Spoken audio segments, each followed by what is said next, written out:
ॐ ध्यायेयं रत्नपीठे शुककलपठितं शृण्वतीं श्यामलाङ्गीं न्यस्तैकाङ्घ्रिसरोजे शशिशकलधरां वल्लकी वादयन्तीं कल्हाराबद्धमाला नियमितविश्वच्चोलिकां रक्तवस्त्रां मातङ्गी शङ्खपात्रां मधुरमधुमदां चित्रकोद्भासिभालाम्।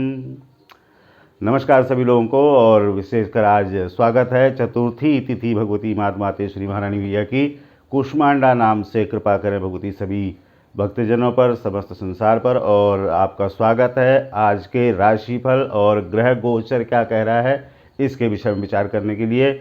हमारे 12 राशियों पर ग्रहों की स्थिति के हिसाब से क्या प्रभाव हो सकता है, क्या हमको करना चाहिए क्या नहीं करना चाहिए का जो विवेचन है, और ग्रह कहाँ कहाँ बैठे, हम कुछ काम करने जा रहे हैं तो हमें कब करना चाहिए कब नहीं करना चाहिए आदि का विचार किया जाएगा। और आपको ये जानकारी सतत मिलती रहे, रोज़ का राशिफल आप तक पहुंचते रहे, इसके लिए आप चाहें तो चैनल को सब्सक्राइब कर सकते हैं ताकि आपके पास निर्बाध रूप से जो राशिफल रोज़ का है वो समय पर आप तक पहुंच सके। और दूसरे को भी अगर आप चाहते हैं कि लाभ हो, कोई काम की बात हो सकती है तो शेयर भी कर सकते हैं, उससे कई लोगों को भी लाभ हो सकता है।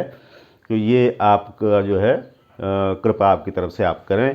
तो विशेष करके आज का विचार करते हैं तो विक्रमी संवत 2079 और शक संवत 1944 में सौर मास और चांद मास दोनों ही चैत्र के महीने में हम खड़े हैं। और ग्रहों की स्थिति देखें तो सूर्य महाराज मीन राशि में विराजमान है, रेवती नक्षत्र लेकर के उनकी स्थिति काफ़ी अच्छी लग रही है, वो नम्र भी हैं, उनमें अगर कहूँ तो उत्साह भी है, उनमें ज्ञान भी है। इस समय बहुत अच्छी स्थिति में सूर्य दिखाई दे रही है। चंद्रमा को देखें तो चंद्रमा आज कृत्तिका नक्षत्र लेकर के अपनी उच्च राशि में चले गए हैं वृषभ में, और मंगल काफ़ी मजबूत मकर राशि अपने उच्च में बैठे हुए हैं, साथ में अपना ही नक्षत्र उनको मिला हुआ धनिष्ठा, तो वहाँ पर वो और भी बलवान हो गए हैं। जबकि बुध महाराज देखें तो वो रेवती नक्षत्र लेके, यानी वो सुरक्षित हैं अपने नक्षत्र में, वो दूसरे के घर में है इस समय, गुरु के घर में। इसका मतलब उनमें इस समय मर्यादा काफ़ी अच्छी दिखाई दे रही, वो कार्य करने में सक्षम भी हैं और गुरु के नियंत्रण में भी है, ये कहा जा सकता है। बृहस्पति को देखें तो वो अपने ही नक्षत्र में बैठे हुए हैं कुंभ राशि में, जबकि शुक्र बैठे हैं मंगल के नक्षत्र धनिष्ठा लेकर के, तो उनमें मंत्रणा भी, उत्साह भी, पराक्रम भी, सारी चीज़ें शुक्र में मिलकर के मंगल के साथ काफ़ी अच्छे कार्य सिद्धि के लायक ग्रहों की वो दिखाई दे रही है। जबकि धनिष्ठा नक्षत्र में ही शनि महाराज भी बैठे, लेकिन वो मकर राशि में, तो अपनी राशि में बैठे हुए हैं, अच्छी बात है। कुंभ में आएंगे और बलवान हो जाएंगे। यहाँ पर मंगल के साथ उच्चवर्ती जो मंगल हैं उनके साथ उन्हीं के नक्षत्र में बैठे हैं, तो इसका मतलब कि शौर्य पराक्रम दोनों का मिल करके सफलता के लिए बहुत अच्छे आयाम बनाने वाला है। जबकि राहु को देखें तो वो बैठे हुए हैं अपने मित्र के नक्षत्र में बैठे हैं, और बैठे हैं वो मेष राशि में। जबकि केतु बैठे हुए विशाखा नक्षत्र लेकर के, और उनको राशि मिली है तुला, तो इसका मतलब उनकी स्थिति औरों के बजाय थोड़ा और अच्छी लग रही है, क्योंकि उन पर गुरु और शुक्र दोनों का ही नियंत्रण बढ़िया रहने वाला है। यानी कि दोनों तरह से कहें, ज्ञान भी, मंत्रणा भी और शक्ति पराक्रम भी केतु का बहुत अच्छा लक्षित हो रहा है। तो ये सब बातें आज के ग्रह गोचर के हिसाब से दिखाई दे रही हैं। राहु काल कुछ लोग विचार करते हैं, वैसे जो भगवती के इतने शुभ दिन नवरात्रे चल रहे हैं तो राहु काल के विचार की ज़रूरत है नहीं, लेकिन जिनको कुछ काम करना हो, कुछ विचार करना हो तो 3 बजे अपराह्न से 4:30 बजे के समय के बीच में जो है राहु काल का विचार कर सकते हैं। उसके अलावा देखें तो कुछ बातों पर हम हमेशा ही बात करते हैं कि क्या हम नई जानकारी हम लोगों को दें, या लोगों से मैं प्रश्न भी करता हूं कि आपको कुछ ऐसा लगता हो किस विषय पर वीडियो में कुछ विशेष बात कही जा सकती है, क्योंकि ज्योतिष है तो उसमें बहुत बड़ा विषय है, और हमारे जीवन में आने वाली बहुत सारी चीज़ें ऐसी हैं जो हम चाहते हैं कि ज्योतिष के माध्यम से उनके समाधान मिले भी और मिलते भी हैं। तो उसके लिए आपका मैं हमेशा ही अनुरोध करता हूं कि आप अपनी तरफ से कुछ जिज्ञासा करें कि भी इस प्रश्न पर हम वीडियो में आपसे सुनना चाहते हैं, तो वो आप किया करें। जैसे मुझे अभी भी लगा कि मैं विवाह के बारे में खास करके देखूं, तो विवाह के बारे में आप देखें कि भाई सभी कुछ ठीक दिखाई दे रहा हो, पात्रता पूरी हो, समय भी ठीक हो गया हो, विवाह हो जाना चाहिए, उसके बाद भी सारे प्रयासों को असफल कर देने वाला कौन सा ग्रह हो सकता है। अगर 30 वर्ष के आसपास तक विवाह है, हमारी उम्र 30 वर्ष के आसपास तक विवाह का लग रहा है कि नहीं हो रहा है, तो आप शनि का विचार कर सकते हैं। शनि जो है वो विलंब कारक योग बनाते हैं, जो कि आमतौर पर 30 वर्ष 31 वर्ष तक का विवाह का उनकी वजह से बाधा रहती है। यदि उससे भी समय ज़्यादा हो गया हो तो फिर आपको गहराई से विचार करना चाहिए। तो आप देखें तो केतु कहीं न कहीं पर विवाह को लेके रुकावट पैदा करते हैं, क्योंकि केतु जो है वैराग्य कारक योग बना देते हैं, जो कि अगर सप्तम भाव सूर्य चंद्रमा किसी को देख रहे हों तो वैराग्य योग हो जाएगा और विवाह को लेकर के एक अप्रत्याशित सा, जो समझ में भी ना आ रहा हो, ऐसा विलंब हो जाता है, जो कि सब चीज़ सही दिखाई देती है लेकिन विवाह ही नहीं होता है। तो आप केतु का विचार कर सकते हैं। इस तरह से कुंडली जो, अगर मैं जन्मपत्री की बात करूं तो हर विषय पर काम आती है। ऐसे अगर मैं किसी और विषय पर कल कहूँगा तो वहाँ भी आप विचार कर सकते हैं। ऐसे आप जो है ज्योतिष को अपने लिए उपयोगी बना सकते हैं। बहुत सरल, बहुत सहज ज्योतिष होता है बिल्कुल, क्योंकि अगर वो वैदिक का हिस्सा है तो इसका मतलब वो बिल्कुल प्राकृतिक है। उसमें किसी तरह से कोई मिलावट की ज़रूरत नहीं है, किसी तरह से भ्रम, किसी तरह से संशय, किसी तरह से समझ में नहीं आ रहा हो, ऐसा बिल्कुल भी नहीं है। बिल्कुल सुगम है, नेचुरल है, तो समझ में आ जाता है। अब विचार करते हैं कि मेष आदि राशियों के क्रम से कि कैसी ग्रह स्थितियाँ हैं, उनमें क्या परिणाम आने वाले हैं। मेष में देखें तो आज राहु बैठे हुए हैं, चंद्रमा उनसे दूसरे चले गए हैं, तो मनोहर्षम द्वितीय के, इसका मतलब है अब वो धन के बारे में कुछ जो उनकी योजनाएं हैं वो सफल हो जाएंगी। यात्रा इत्यादि के बारे में भी उनका अच्छा परिणाम रहने वाला है। और निवेश आदि के लिए भी अगर विचार कर रहे थे, कल तक तो मैंने मना किया था, लेकिन यहाँ पर से उनका रास्ता खुल रहा है। उनको अगर देखें तो वो अपने कार्य क्षेत्र में, परिवार में, समाज में, अपने जहाँ पर वो वर्चस्व अपना बनाना चाहते हैं वहाँ पर के लिए अब चंद्रमा उनको सहयोगी रहने वाला है, क्योंकि उनसे 12वें घर में कोई ऐसा खराब ग्रह इस समय नहीं दिखाई दे रहा है। 12वें में सूर्य बुध है, तो एक अच्छी कार्य योजना उनसे बन सकती है। कि एकादश में शुक्र बृहस्पति का बैठा होना बहुत ज़्यादा लाभ तुरंत नहीं भी देगा, लेकिन चंद्रमा द्वितीय बैठे हैं तो वो अपने मन के लिए, अपने कार्यों में सफलता के लिए थोड़ा थोड़ा उनको सहयोग जरूर करेगा, यहाँ पर देखने की बात है। उसके अलावा देखें तो उनको मंगल जो है शनि के साथ मिलकर के अगर देख रहा है अपनी राशि को उच्च में से, तो इसका मतलब पराक्रम में, ऊर्जा में उनके कोई कमी नहीं दिखाई दे रही है, जिससे कि उनका पराक्रम ही उनके लिए लाभ अर्जित करने में पूरी मदद करने वाला। चंद्रमा की स्थिति ठीक है और उनसे द्वितीय में है, तो इसका मतलब है कि दिन आपके अनुकूल रहने वाला है। थोड़ा बहुत अगर लगता हो कि भी राहु बैठा थोड़ा सा शुड नॉट कर रहा है, तो मंगल को थोड़ा सा बढ़ा सकते हैं, लाल चीज़ का प्रयोग करें, थोड़ा लाल चीज़ का दान भी कर सकते हैं, और या मंगल का मंत्र, हनुमान चालीसा, बजरंग बाण, कुछ भी आपको जो चलता हो वो भी कर सकते हैं। उससे भी आपको आपका दिन अनुकूल रखने में मदद मिलेगी। वृषभ राशि में विचार करते हैं, चंद्रमा आज वहाँ पर आ गए हैं उच्च में होकर के, और अपने खुद राशि स्वामी उनसे दसम बैठे हुए हैं शुक्र महाराज, वो अपने मित्र के घर में बैठे हुए, उनको नक्षत्र भी धनिष्ठा का मिला हुआ, तो इसका मतलब उनकी स्थिति अच्छी कहलाएगी। और राशि में चंद्रमा बैठा हो तो बुद्धि बहुत अच्छा काम करती है, योजनाएं बहुत अच्छी फलीभूत होती हैं। 12वें राहु बैठा है, यात्रा निवेश के लिए जरूर मना करूंगा। जबकि लाभ की स्थिति अगर देखें तो सूर्य बुध से एकादश बने हुए हैं, तो इसका मतलब लाभ तो उनका प्रशस्त बना हुआ है, लाभ में कोई संदेह मुझे भी नहीं दिखाई दे रहा। तो इसका मतलब है कि भाग्यस्थान में अच्छे ग्रहों का बैठा होना शुक्र से अगर देखें वृषभ से, तो वो कार्य सिद्धि करने के लिए उनको ऑटोमेटिक चीज़ें ठीक होने वाली हैं। चंद्रमा शुक्र एक साथ हो जाएं, थोड़ा सा कृतिका नक्षत्र का एक जिसे कहें डोमिनेटिंग थोड़ा सा कर देता है कृतिका, तो शुक्र को थोड़ा ठीक करेंगे तो एक बैलेंस हो जाएगा। शुक्र के लिए इत्र का इस्तेमाल करना शुक्र की राशि को थोड़ा सा मजबूत करता है। इत्र जो भी पसंद हो, चंदन, केवड़ा, गुलाब, रात रानी, मोगरा, इस तरह का।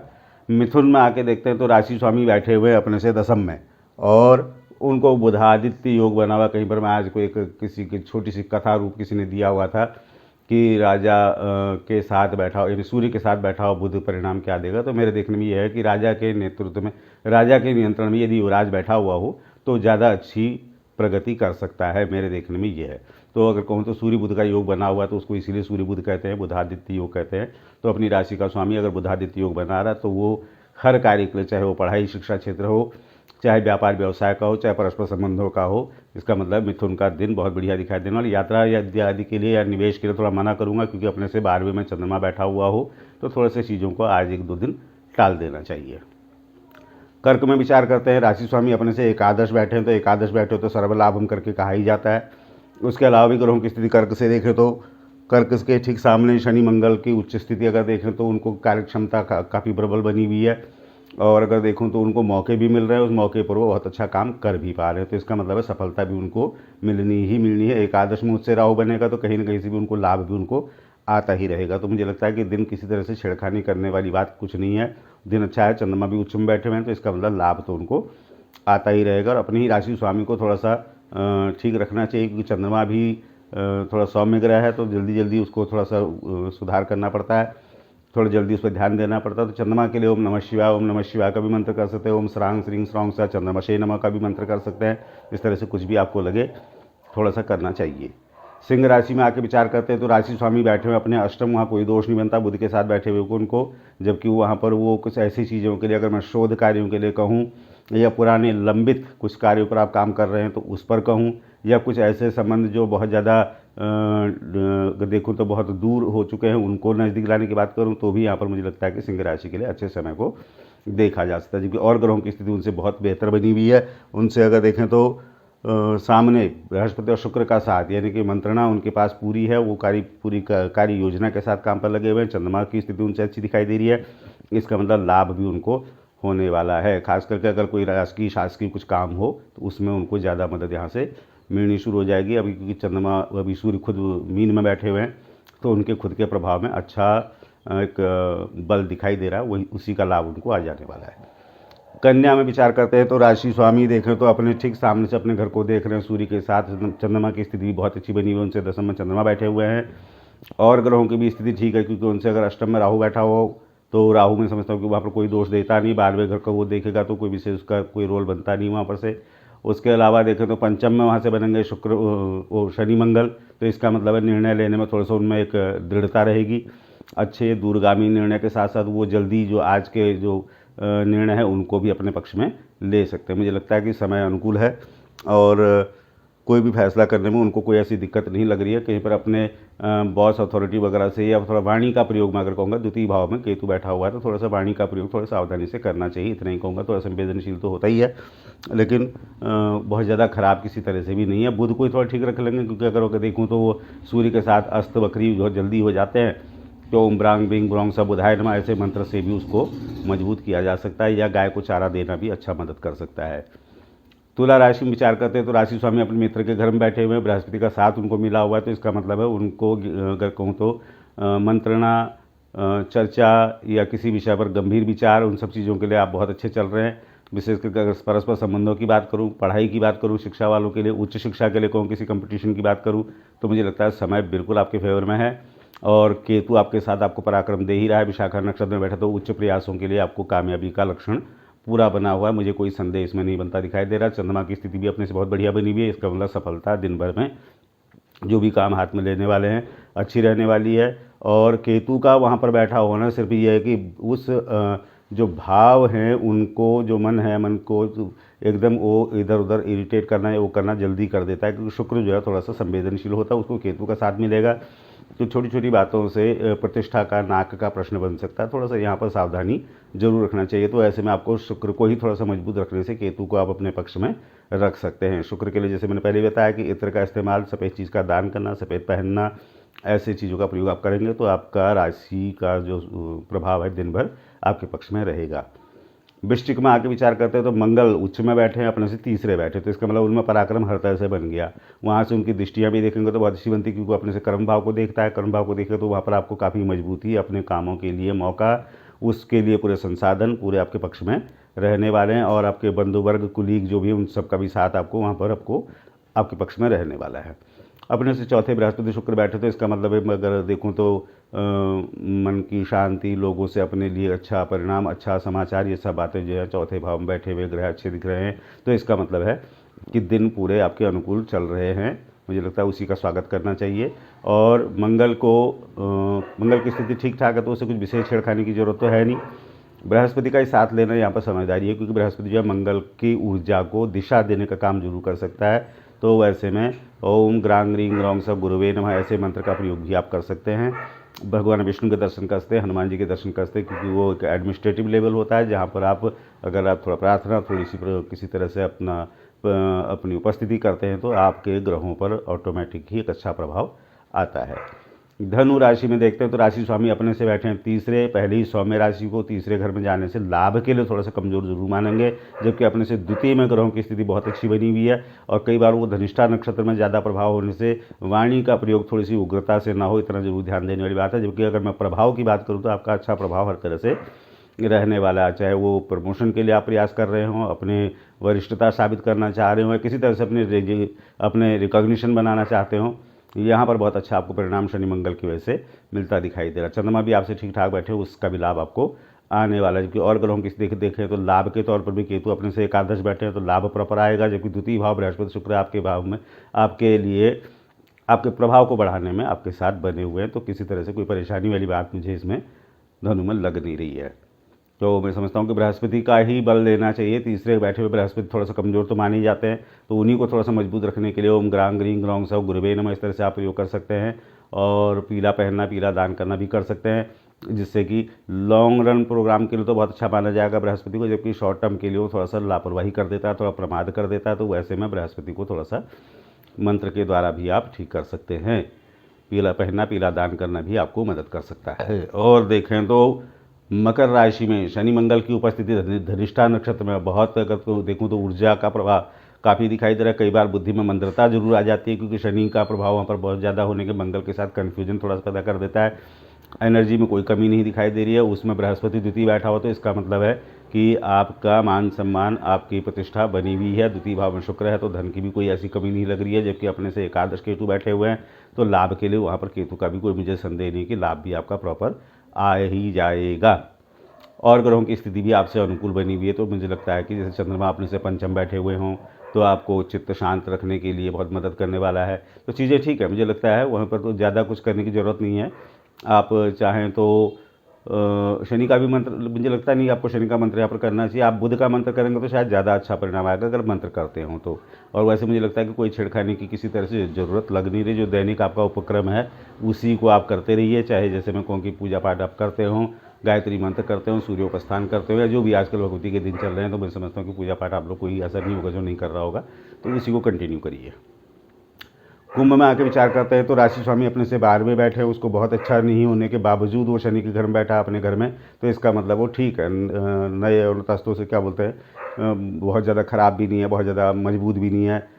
एक सीरीज चल ही रही है, लाभ भी हो ही रहा है, खर्चा भी हो ही रहा है। इस तरह की बातें वहाँ पर 12वें बैठे होने से रहेगा। मतलब अगर कहूँ तो दिन बैलेंस चल रहे, कोई ज़्यादा परेशानी वाली बात नहीं है। कुछ नए काम, नए जोखिम उठाने को मना करूंगा, क्योंकि 12वें बैठा हुआ बहुत अच्छा नहीं माना जाएगा इस काम के लिए। जबकि अपनी राशि में बृहस्पति शुक्र बैठे हैं तो आपका खुद का चीज़ों पर नियंत्रण अच्छा दिखाई दे रहा है। मैं समझता हूँ वही अपने आप में सफिशियंट है, और आपके प्रभाव में वो वृद्धि करता ही करता है। तीसरे में अपने से बैठे हुए हैं, द्वितीय में बैठे अपने बुधादित्य योग, तो इसका मतलब यहाँ भी आपको मान सम्मान, पद प्रतिष्ठा, धन आदि के लिए सहयोग मिल ही रहा है। तो ग्रहों की स्थिति तो मुझे ठीक ठाक लग रही है। चंद्रमा चौथे ही जाएगा तो थोड़ा सा मैं समझता हूँ कि कलह कलेश से थोड़ा सा बचना चाहिए, इतना ही कहूँगा। और चीज़ें बढ़िया दिखाई दे रही है।